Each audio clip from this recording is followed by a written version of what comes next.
Hi, I'm Bernard Nomberg with the Nomberg Law Firm in Birmingham, Alabama. And I want to address a very difficult decision for a lot of people when dealing with Social Security disability when you get a denial, is whether to start over or should you appeal to the next level. And every case is fact specific, but what I'm going to talk about here for a few minutes is just some general information, talking to an experienced professional attorney.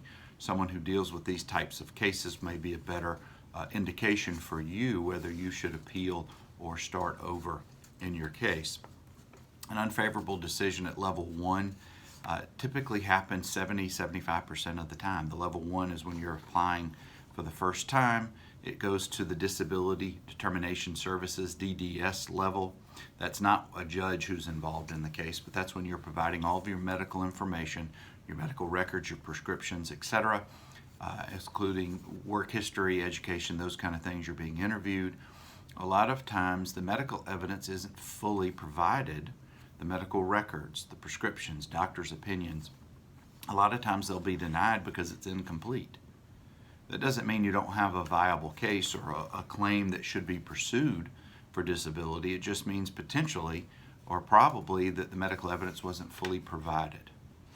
A lot of times, at least for our firm, we get involved on the front end, not after the appeal, but the very beginning, to help provide that information to DDS to help improve the chances our clients are approved on the first level. Information that you need if you get a denial is you're going to need to know your date of last insured for SSDI. That's important, and I'll come back to that in a minute, and that'll be on the unfavorable decision. You also need to decide from if you're going to appeal or start over is, do you have an updated theory of liability? And what I mean there is, has anything occurred, changed in your medical history that may have improved your chances, meaning your disability or your medical conditions have gotten worse, and that therefore may help improve your chances of winning. But keep in mind you have a limited period of time. You've got 60 days from the day you received the letter, the unfavorable decision, to make that decision. Now, a few other pieces of information that are important that you need to keep in mind. There's a lot of times it's more advantageous to appeal to the next level because you're protected, and here's one reason. Your protected filing date is based on the date you first informed the Social Security Administration that you intended to file for disability. And why is that important? Because that date is used to help calculate the amount of back pay that might be due to you if you are later approved. Should your claim be approved, you'll be paid all of the money that would have been paid to you if had started receiving benefits on your protected filing date. Again, every case is a little bit different. We can analyze your situation to talk about the more specifics. Starting over with a new claim begins the process completely starting over, meaning you could miss out on a lot of money because your protected filing date would change. It would be moved into the future, so those dates in between would be lost to you. A lot of times people do file an appeal based on new medical evidence, meaning your medical conditions could have changed, and that would be evidence that was not considered at the previous level, the DDS level typically.